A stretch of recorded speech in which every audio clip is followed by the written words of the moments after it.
আসসালামু আলাইকুম বন্ধুরা, কেমন আছেন? আমিও মোটামুটি অনেক ভালো আছি। তো হঠাৎ করে এসে পড়লাম নদীতে। নদী, ও মা! আল্লাহ, কত বড় নদী! মা গো মা, কি নদী! তো দেখতে দেখতে দেখা গেল, ভাবলাম একটু ভিডিও করি। অনেকটু ভাবলাম একটু ভিডিও করি সবার সাথে নিয়ে। তো আপনাদের দেখানোর চেষ্টা করলাম নদীটা। প্রায় ৪৫ মিনিট সময় লাগে নদীটা পার হইতে। নদী পার হইতে যাইয়া একটু বন্দি হলাম ২ বন্ধু একসাথে।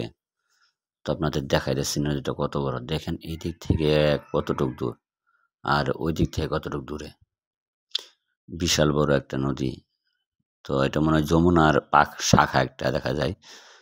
তো সবাই বলে যমুনার শাখা, পাহাড়ি নদী আইসা, ঢল আইসা পাহাড় থেকে আসছে।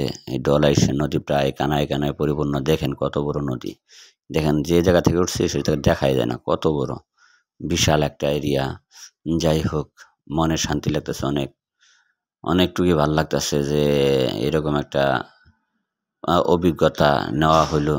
নদী পারাপারে তেমন একটা সুযোগ হয় না, অনেক সময় যাওয়া হয় না। যাই হোক, আপনারা দেখছেন কিনা এরকম জানি না। হয়তো কারো বাড়ির কাছাকাছি হতে পারে এরকম। নদী পারে বাড়ি যাদের, তাদের খুব কষ্ট। তাই দেখাইতেছে যাতে দেখেন নদীটা কত বড়।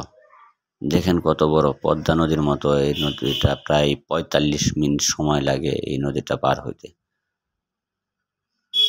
তো আমি আর আমার বন্ধু দুজনে মনে মনে অনেক, বন্ধু মনে মনে গান গাইতেছে, আমি অনেক খুশি।